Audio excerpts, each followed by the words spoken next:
What the Actual Fork podcast is co-hosted by two intuitive eating registered dietitians, yours truly, Sammy Previtt, owner of Fine Food Freedom, and Jenna Warner, owner of Happy, Strong, Healthy.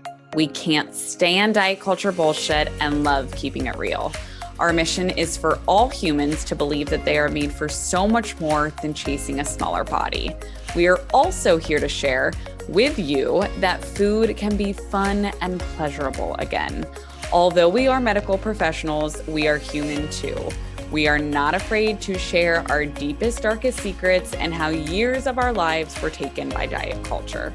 We started this podcast so no human has to feel alone in their journey towards food freedom. So get comfy and join us for a casual convo where you can expect to laugh, cry, learn, and grow. Welcome back to another episode of What the Actual Fork podcast. Today we had the best conversation with Dr. Heather Finley. Dr. Heather Finley is a registered dietitian, gut health specialist, and sought after speaker on the topics of constipation, bloating, gut health, disordered eating, and how all of these topics intersect. As she says in this episode, all the sexy stuff like poop and constipation. Her clients often come to her as a last resort after feeling like they've tried everything. Dr. Heather loves helping clients go from restricted with food and frustrated with their symptoms to empowered, relieved, and free. And in addition to working with clients in the Gut Together program, Dr. Heather also trains other practitioners to use her signature Gut Together method while helping them build sustainable business in her gut practitioner program. And this episode, I feel like the three words that come to mind for me are like constipation, bloating, and poop. Those are it just perfectly describes the episode in the best ways. And also like a ton of science, like the way that Dr. Heather explained the answers to the questions that Sam and I asked were almost like she was reading a script. Like that's how well versed she is in her scope of practice and in her specialty, I think is a better way to put it. Like it was just like off the top of her head. Like she knew it. It's science, it's research. She had statistics. It was like so amazing. Yes. And it's just it was so beautifully done where it's not often that you find someone so specialized in something that needs a lot of scientific backing. Well, obviously intuitive eating has scientific backing, but she has that additional ability to help people make peace with food and heal their gut in a way that I think is really special. And it's like the perfect example of intuitive eating works with medical conditions. Like we always talk about, right? Like you can be an intuitive eater and have gut issues that can be addressed through this process. Which I just think that we can say in every single episode until the whole world listens. Yes. So if you've ever been bloated, if you've ever tried an elimination diet or found yourself eating only rice cakes because you were bloated all the time, this is a perfect episode for you to listen to. So let's shut up and just get to it. Welcome back to everybody to another episode of the What the Actual Fork podcast. Today, we are super excited to have Dr. Heather Finley on the pod today. And before we have you officially tell your story and introduce yourself, Sam and I like to now start off this podcast, and she has reminded me, so I'm not going to mess this up. The name of our podcast is the What the Actual Fork podcast, and it's obviously about diet culture. So we want to ask you today if you've had a moment recently or a major moment in the past where you literally stopped in your tracks and said, what the actual fork, something related to diet culture and your specific avenue of nutrition. Oh man, there's probably so many. That's a good one. I'm sure. I probably the latest one. Oh my gosh, how do I even choose? Probably the latest one is about intermittent fasting and gut health, and just the myths and all that is there. Obviously, that could be like a whole podcast episode in itself, but yeah, my poor husband gets an earful all the time about that specifically, because I don't know about you guys, but I feel like that is like so trendy right now, and like everyone's asking me about it, even like not my clients, like my friends, like, what do you think about this? What are your thoughts? And so it's just like everywhere. So probably, yes, intermittent fasting for gut health would be, yeah, my what the actual fork moment. Maybe we should talk about that in this episode because I think there are so many myths about intermittent fasting in general. And I would love your expertise. But before we get there, can you tell us a little bit more about you? I'm going to use, again, Sam's line. You could take 30 seconds or 30 minutes to tell us how you got to where you are today and specifically specializing in gut health and nutrition. I would love to know, if that was always your passion or if it was just something that was a meant to be moment or however you want to take it. Yeah, I would say it's probably a meant to be and kind of a roller coaster moment combined together, how I got here. I grew up with digestive issues. I always tell my clients I was born constipated, which is what a lot of my clients will tell me. Like I was literally born like this. And really struggled with digestive issues for about 2 decades of my life. Selfishly, kind of went to college to study nutrition because I wanted to be able to figure out my own digestive issues. And also the other side of the coin there was I was an athlete in college. I was a swimmer. And so I really selfishly wanted to know how I could swim faster. And so thought like, okay, this is great. I'm going to learn so much and this is going to be so helpful. Graduated college, still was constipated, still was bloated and had no idea how to help myself. Actually almost left the whole field of dietetics at one point because I felt just so inadequate and like, okay, if I can't even help myself, there's no way I can help other people. While I was working a clinical job, I started a private practice out of a triathlon company, mostly because they offered me a free office. And so I just started seeing clients. And that's actually where I got exposed to the world of eating disorders, which sounds odd, but I'm sure you guys don't think that that's very odd. But that's actually kind of where I really delved into that side of things.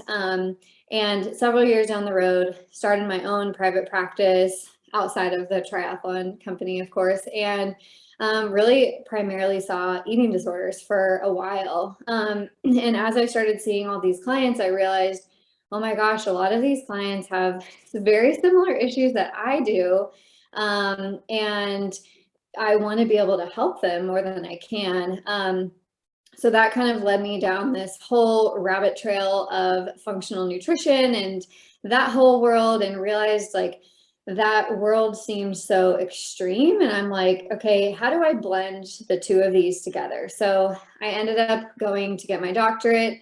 And that's actually where I had a huge light bulb moment for myself and realized I've had it so wrong for so long, thinking that like, okay, this elimination diet is going to fix my problems. This like other restriction is going to fix my constipation. And I had a super disordered relationship with food as a result of my digestive issues.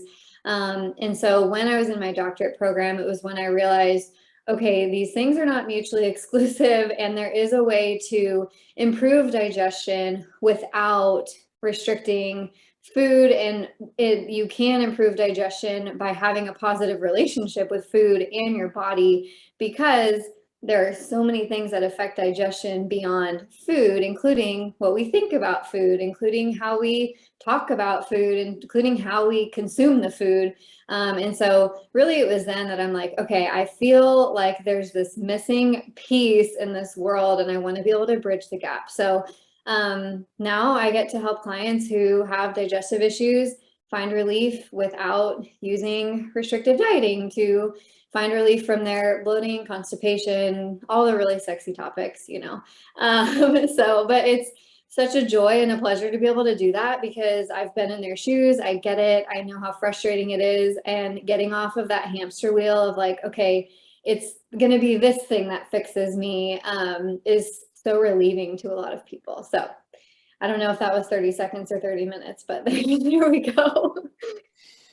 That's amazing. And I don't want to speak for Jenna, but I know that she loves talking about poop. Like, I feel like she always posts about, are you used to like more than now? But also like Jenna and I always share our past of disordered eating. And like, I know I had major digestive issues. I grew up always being like, where's the bathroom? Like I always had to know where it was. I've been diagnosed with GERD and IBS. I've had all the things, endoscopies, colonoscopies, like nothing's wrong, right? And it's like, no, there's definitely something wrong. Like I look 9 months pregnant and you can knock on my belly. It's so distended. So I connect so much to what you're saying. I kind of want to circle back to what Jenna was saying earlier about, or how you even shared with us intermittent fasting, not only intermittent fasting, because I know you probably want to just like pull your hair out, like talking about it, but just all of these diets. Like I love how you kind of started talking about elimination diets, and now there's like Everlywell, like finger prick, and now you have your clients bringing in papers being like, I can't eat these 27 foods. And so how do you even start these conversations with people? Like I'm so fascinated with what you do, and I think it's so important. Well, I mean, sadly, the clients that we get in our program have tried everything. So the conversation starts pretty easily because they're like, I've tried Everlywell, I've tried, low FODMAP, I've tried this elimination diet, I've tried GAPS, I've tried AIP, I've tried everything, and I still feel terrible. So like, I'll do whatever you tell me. Like, I'm so desperate. And some of it is healing their relationship with food. Like that is a big piece. Actually, the other day in our program, someone posted like, I just had this huge light bulb moment of these food fears and everything. And it started this whole chain of messages. And I think it was really empowering for a lot of our clients because they realized like, oh, wow, I'm not alone. Like my digestive issues, it's kind of this chicken or egg scenario for a lot of people. Like, did my digestive issues cause my disordered eating or vice versa? Or like, and it really doesn't matter, kind of. I mean, it does. But at the end of the day, obviously, our goal is to fix both problems. And most of the time by healing relationship with food, eating more regularly, eating more variety, and then also for a lot of our clients, addressing some of these underlying issues, they're able to find relief. And so anyways, yeah, the conversation usually starts itself just because people are like, I've tried everything. I really feel like there's nothing else I can do. And the hopeful piece is there is, because there's all these other pieces that they haven't looked into. So to piggyback off of that statement, this might be like a huge topic, but like when you're on Instagram or social media, whatever is your preference of social choices, what are like the red flags that you see when people are posting about gut health? Because I feel like every single coach talks about gut healing and gut health in their sales pitches. And I just feel like it's like red flags all over the place. I think the biggest red flag for me, if I've learned anything over the years, is like, it's not one size fits all. So like, you can't just say like, everyone take this like bloat supplement and you'll be better, or everyone follow this exact same diet and you'll feel better. Like there's so many nuances because there's nuances to everything, right? And so if someone is like so extreme in their approach that it's almost like laid out perfectly, which does give people a lot of comfort, right? Which is probably why they're selling a lot of programs, because it's like, okay, step 1, step 2, step 3. But if it's so rigid and that everyone's doing the same thing, I think that's the biggest red flag, just because if someone has bloating for this reason, the other person could have the exact same symptoms, but the bloat could be for a completely separate reason.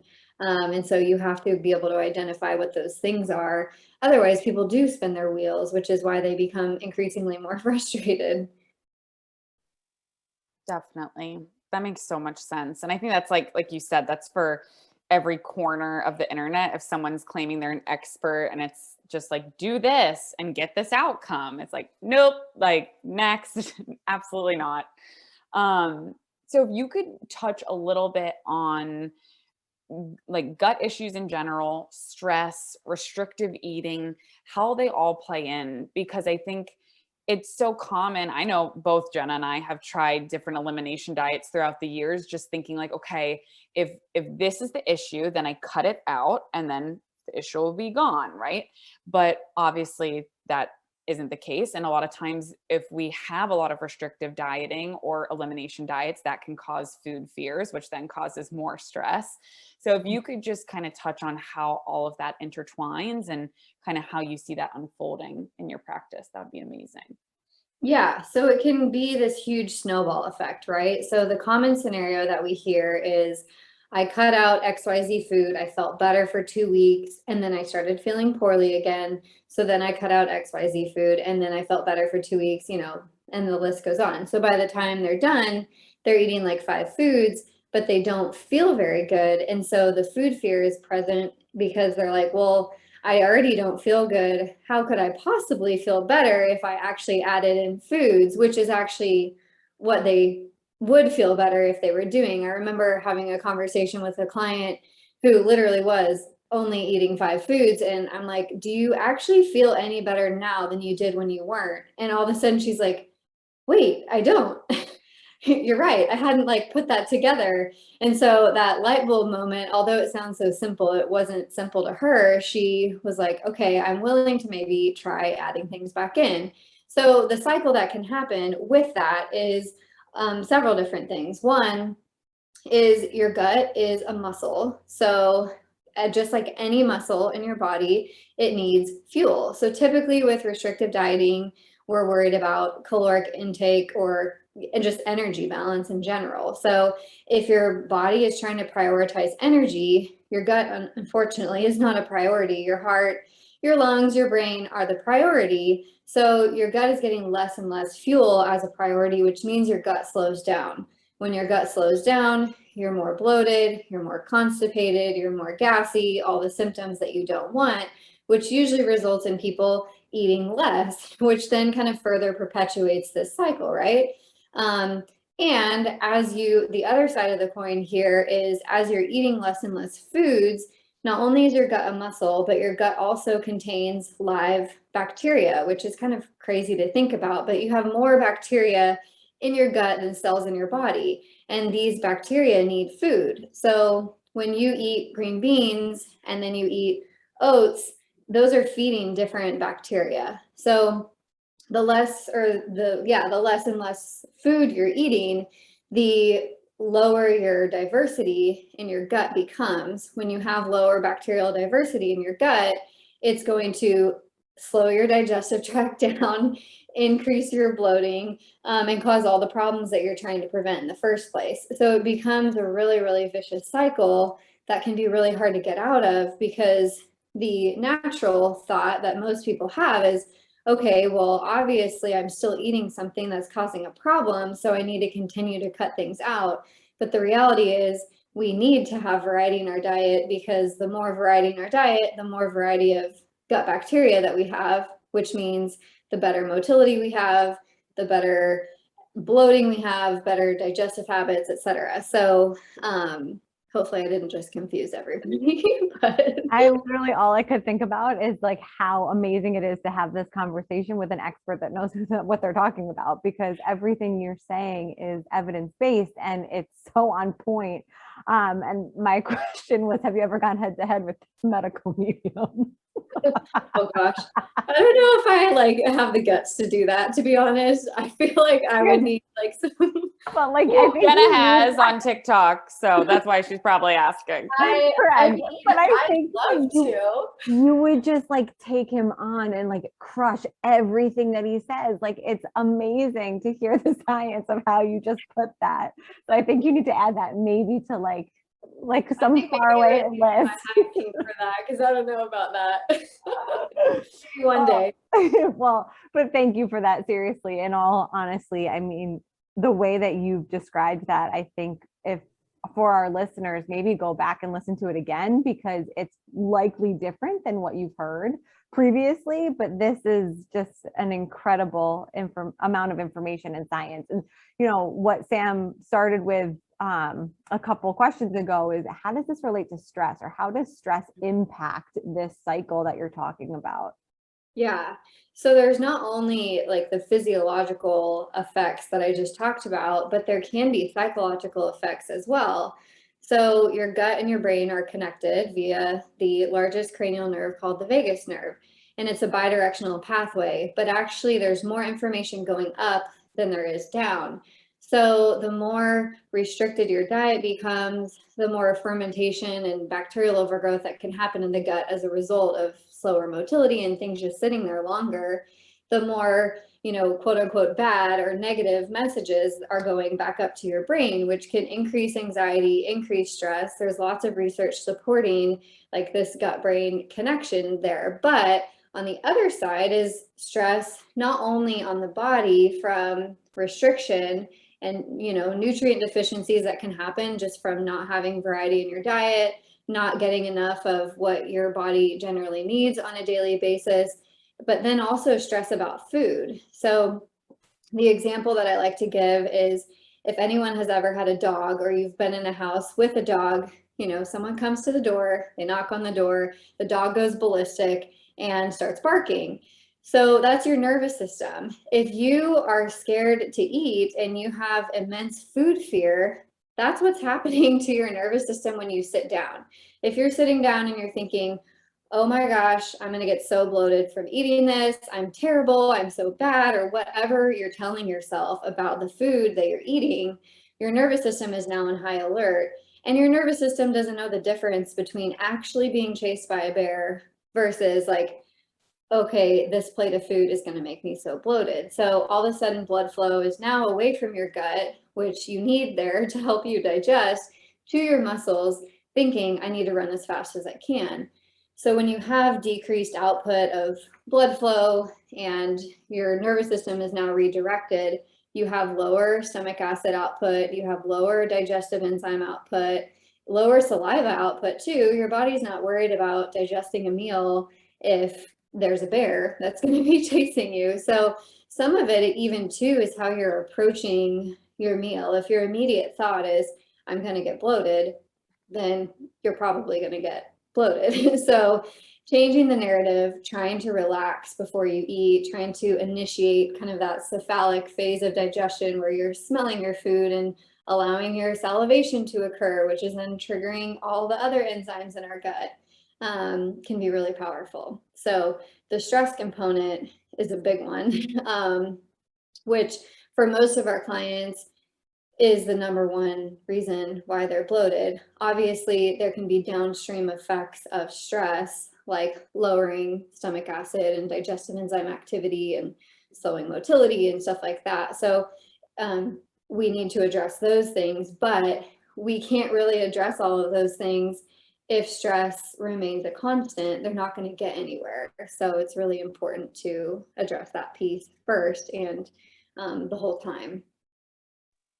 That makes so much sense. Just thinking about, intuitive eating and the principles, like our clients have to make peace with food first before we can get to gentle nutrition. And I think there's a big misconception in intuitive eating. People think like it doesn't involve nutrition, or you can't, have a medical disease and condition and try to work on that and better your health outcomes, which is so false. It's just that, like you said, if somebody has this immense stress, like, doesn't matter what we tell them from a nutrition standpoint, because we have to work on that stress first. So I love everything that you're saying. I think it's such an important conversation. And I think so many of our listeners will relate, because a lot of the people that listen to our podcast have a history of disordered eating or eating disorder and have digestive issues. So love how everything's tying together. Would love to bring it back to poop, because why not? And we all poop, right? So I think so many people can relate to this. I would assume, like, is poop something you talk about all the time in your practice? Because it's probably like the sign of normal digestion. And can you tell our listeners, like, what are normal bowel movements? How often should you be going? What should it look like? Like, let's talk about some shit right here. Yes, I talk about poop way more than probably the normal person. So much so that my husband's like, I don't think you realize that, like, you can't bring these things up at like a dinner party. Like, it's not appropriate, like a couple Thanksgivings ago, there's this fiber company called Regular Girl that's like a prebiotic fiber, and they had shipped me like a Christmas present. And they included in the Christmas present was this Bristol stool scale, and it was like this printable thing. And I had just like left it on the kitchen table, and my mom was like so offended. Like, why is this here? We're having Thanksgiving. Like, you need to move this. But anyways, what is normal poop? So normal poop is 1 to 3 times a day. It should not be urgent, of course, unless you like drink coffee or matcha tea or something that's like naturally going to speed up your digestion. It should be easy to pass. It should be soft and formed like a snake, and it should be brown. So, I mean, we'll have clients that are like, why is my poop white? Why is it yellow? There's reasons for that, and we can address that. But it should be solid like a snake, like I said. It should be very easy to pass. You shouldn't be straining to go. If you Google the Bristol stool scale, you'll be able to see like it should be a number 4. If it's a 1, 2, or 3, we have a problem. You're definitely probably dehydrated, you're severely constipated, and we need to work on that. If you're on the other side of the scale, things are probably moving a little bit too quickly, and we got to slow things down, which can be a result of acute stress. So like with chronic stress, typically it's going to slow the digestive tract down. With acute stress, like I'm sure we've all had that experience where we're like about to give a speech and we're like running to the bathroom. That is the gut-brain connection at work. Your body's like, I got to get rid of this. I have this big speech that I'm giving. But obviously, if you're having that every day, then we need to work on it. I love everything that you just said. And I saw Jenna laughing because I know that she has that poop scale. Am I right? Yes, like 5 of them. Hey, they made it pretty. It's like pink and like it doesn't. Yeah, it's fine. It's I actually have quite a few TikToks on poop, which is what Sam's referring to from before, that still gain like traction. Like I'll still get likes on them from like 2 years ago. And I'm like, wow, like this is what you guys want to see. Like seriously. My friends are like appalled. They're like, how have you built an Instagram following literally talking about poop? I'm like, everyone poops, and more people have problems with poop than you would realize. Like 75% of Americans have problems with pooping. So like, hey, people want to know about this. That's a huge statistic. Thank you for sharing that one. You know, one of the things that came up for me when I think you were speaking is like, you were talking more about the stress aspect of what you do and how you tell people to take a deep breath before they eat and really like calm their nervous system down before eating. And like Sam said, you know, we tell people you have to make peace with food in order to heal your relationship with it and go on to the next steps of or principles of intuitive eating. And it's like, it's infuriating to me, but also empowering in this conversation that like we are seen, both of us, all of us in this screen right now, as the ones like giving woo-woo information when everyone else, you know, is giving out this harmful information about, you know, healing their gut or weight loss or whatever it is. And we are seen as the ones that are crazy. But in this conversation, I feel so empowered at the science that you are dropping in the way that, you know, all of our work together really can work to not only heal someone's relationship with food, but also make them more comfortable.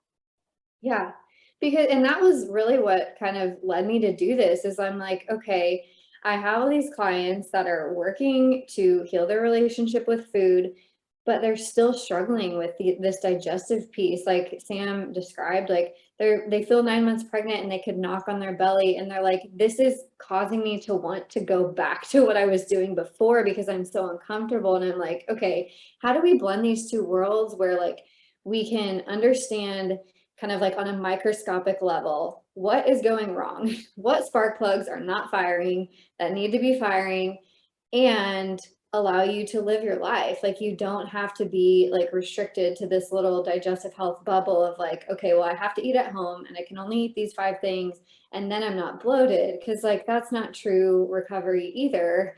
If you know your digestive issues are now calling the shots of what you can do. But yeah, it's really sometimes hard because it does feel like it has to be so extreme, but it really doesn't, which is nice. It's awesome. And I think it's like it's like a breath of fresh air to know that it's like just like with everything with intuitive eating, but just taking one step at a time. You don't have to fix it overnight, and that there's people like you out there that understand both worlds. Because I think, like you said, being able to blend the two, sometimes if you go into the functional medicine world, it's littered with restriction and elimination. So I love that you have an intuitive eating foundation and understanding of eating disorder and healing your relationship with food, but also that emphasis on gut health. So if someone's listening to this and they heard what you said was normal poop, and they're like, I'm nowhere near normal poop and I need help, where can they find you? What is the best place that they should go to find you, Heather?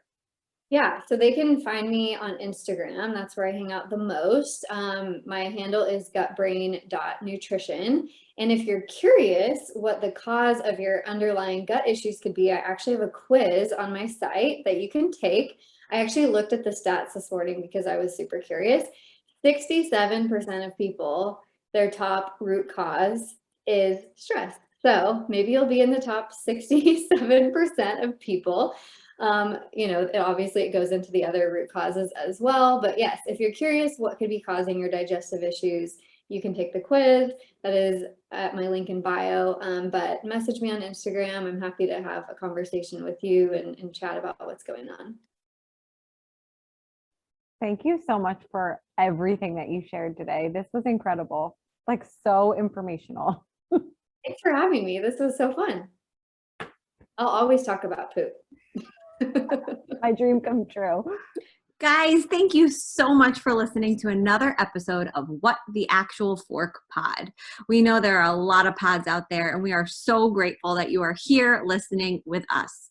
If you enjoyed this episode, please be sure to subscribe, like, share with all your friends and faves, and follow along with us on social at What the Actual Fork Pod. We promise to continue to bring you the hottest topics, greatest guests, and the most fun you can possibly have while fighting diet culture bullshit. We love you, we appreciate you, and we will see you next week for a lot more fun.